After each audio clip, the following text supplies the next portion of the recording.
जी नाज़रीन अस्सलाम वालेकुम। एक नहीं बहुत सारी ऐसी खबरें हैं कि जिनका इम्पैक्ट मुल्क की सियासत पर बहुत ज़्यादा है। खबरें आप भी सुनेंगे तो हैरान होंगे, परेशान होंगे, लेकिन क्या किया जाए, सारी खबरें तो आपको नहीं सुनाई जा सकती। ये वीलॉग है, कोई खबरनामा या अखबार तो नहीं है, लिहाजा उसमें से चीदा चीदा लोगों का मकसद यही होता है वीलॉग से कि चीदा चीदा खबरें, या जो एक वीलॉग की ऑडियंस होती है जो एक ख़ास नुक्ता नज़र सुनना चाहती है, वो उस ऑडियंस को वो खबरें पहुंचाई जाएं। जब बहुत सारी खबरें उस तरह की जमा हो जाती हैं तो मैंने अपने वीलॉग में ये तरीका अपनाया है कि हर खबर पर मुख्तसर मुख्तसर बात करके 4-5 खबरों पर तबसरा कर दिया जाए।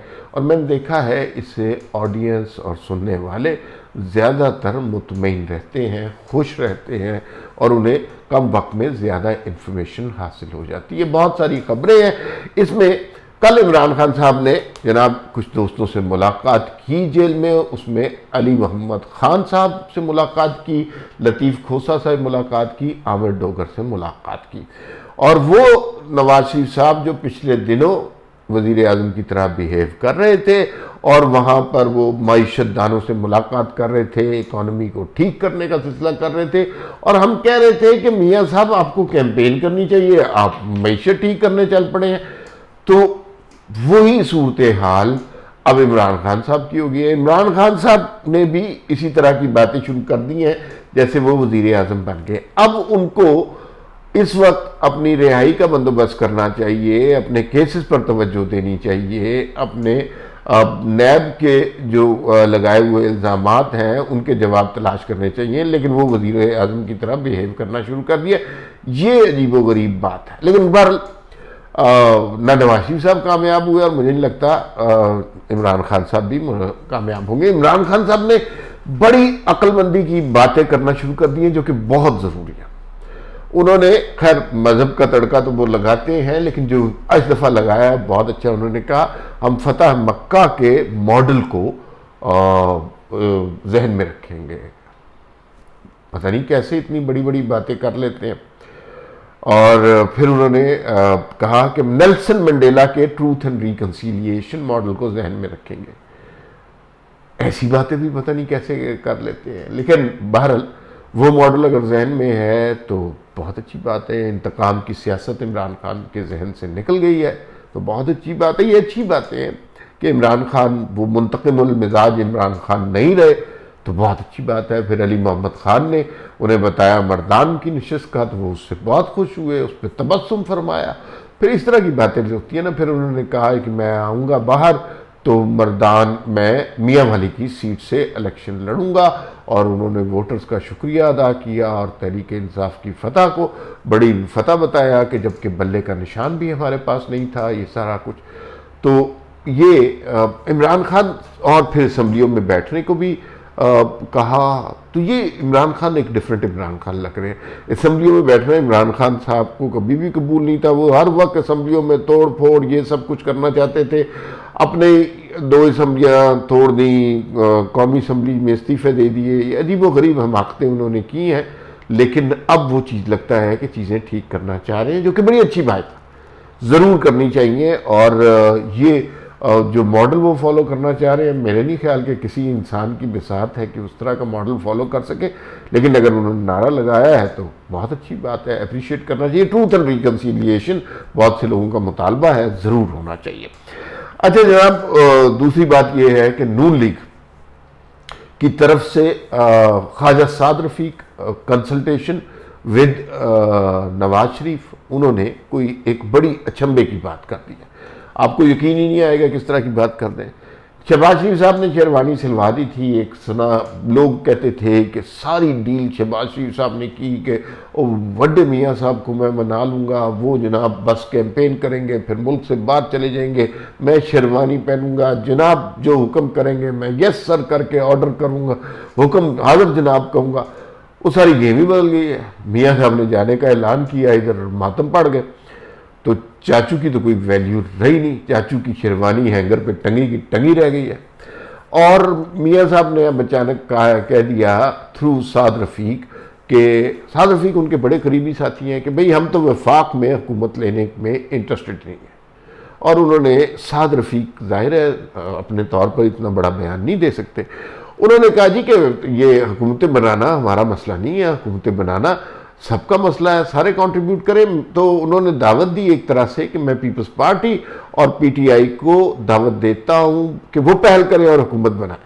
हालांकि चाचू ने बस नहीं चलता होगा कि साद रफीक की जुबान खींच ले, लेकिन बहरहाल उन्होंने कहा होगा, कड़वा घोंट पी लिया होगा, बड़े मियाँ साहब ने कहा होगा, लेकिन बहुत अच्छी बात किया। अब आप जरा एक तनाजुर में देखें, पाकिस्तान में एक चपड़ासी की नौकरी आती है, अखबार में इश्तिहार आता है कि एक चपड़ासी की नौकरी आई है किसी भी डिपार्टमेंट में, 1000 2000 उस पर दरखास्तें आती हैं, FA BA MA तक लोग उस पर दरखास्तें देते हैं, ठीक है ना, क्योंकि नौकरी मिलती है, सरकार की नौकरी होती है, पता होता है।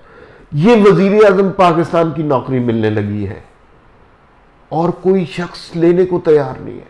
नून लीग है, वो कह रहे हैं कि भाई आप ले लें, आप ले लें।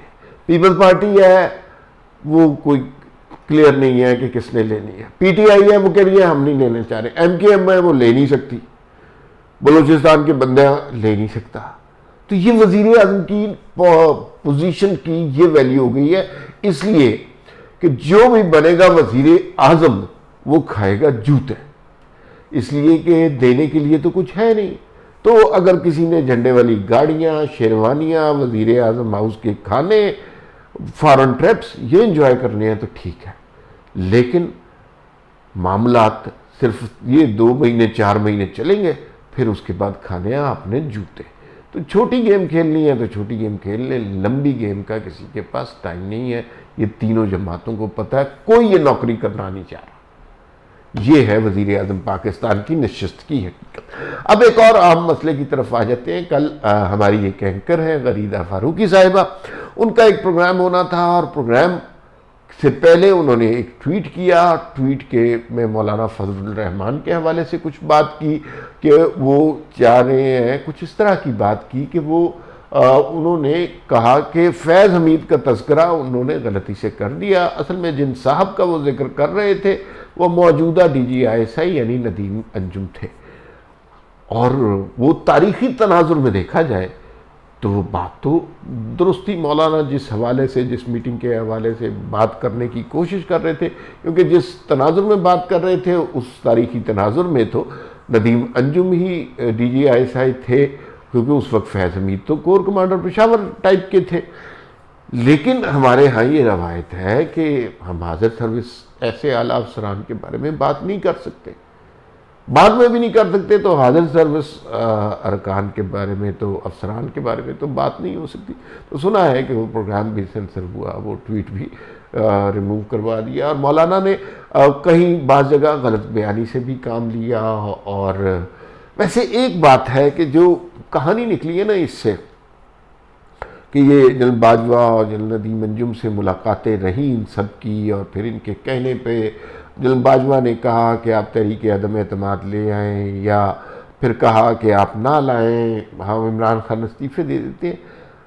हम एक आम व्यूअर है ना, हमें तो नहीं पता था ये सारी कहानी। हम तो जो अखबारों से TV से मिलता, कुछ जमहूरियत पे एतमाद मुतज़लज़ल सा हो जाता है यार, कि कहानियाँ कुछ और चल रही होती हैं, हम कुछ और तजिए कर रहे होते हैं।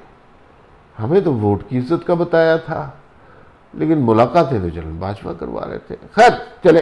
अच्छा, तहरीके इंसाफ वाले भी, जनाब बैरिस्टर सैफ साहब का एक बयान आया, उन्होंने कहा कि भाई हम भी कोई ख़ास इंटरेस्टेड नहीं है। इमरान खान ने कहा कि वफाक में और पंजाब में हमने हुकूमत नहीं बनानी। अब मुझे ये बताएं कि वफाक में हुकूमत कौन बनाएगा? MKM को दे दें, पीपल्स पार्टी को दे दें, क्या करें? मुझे लगता है वैसे ज़ाती तौर पे कि लॉटरी अल्टीमेटली पीपल्स पार्टी की निकल जानी है, और पीपल्स पार्टी के पास 54 नशिस्तें, और उन्होंने ऐसे कहना है कि हम कौम की खातिर ये कोड़ा कोट पी रहे हैं, और कोड़ा कोट पी लेंगे। और पीपल्स पार्टी की गवर्नेंस का जो हाल है वो आप सबको पता है।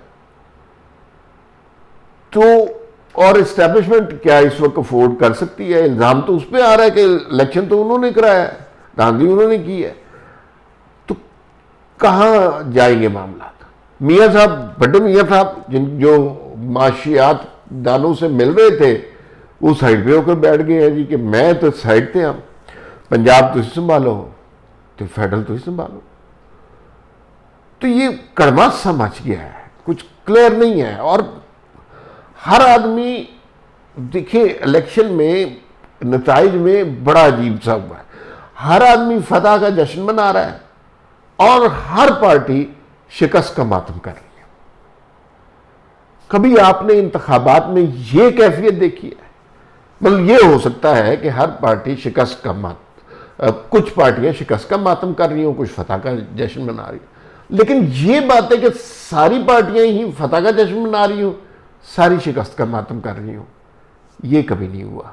ये बड़ी कंफ्यूजिंग स्टेट है। और जो सियासी पार्टी के कारकुन और सहाफ़ी टाइप के कारकुन होते हैं ना, वो भी बड़े कंफ्यूज हैं, उन्हें समझ नहीं आ रही करना की है यार, बड़ा हालात ख़राब है। अच्छा, एक और ख़बर, अब ज़ाहिर है हुकूमतें तश्कील होनी है और सूबों की हवाले कुछ चीज़ें तो बड़ी क्लियर है ना। सिंध में बहरहाल पीपल्स पार्टी मैम के बना लेंगी हुकूमतें। मसला पंजाब का होता है ना, असल में पंजाब में जो हुकूमत बनाएगा वो सबसे पावरफुल हुकूमत होती है, वही डिसाइड करती है।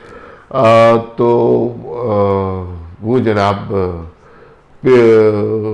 पंजाब की हुकूमत बहुत मैटर करती है, बाकी सूबे मैटर नहीं करते। बलूचिस्तान में सुना है मौलाना ने कह दिया, मौलाना मुख्तलिफ सूबों में मुख्तलिफ गेम खेल रहे हैं, KPK में इत्तेहाद कर रहे हैं PTI के साथ, और उसके बड़े वाज़ेह शवाहिद भी आगे हुए हैं। और दूसरा जो है बलूचिस्तान में उन्होंने कहा कि हम नून लीग के साथ और पीपल्स पार्टी के साथ मिलकर हुकूमत बनाएंगे।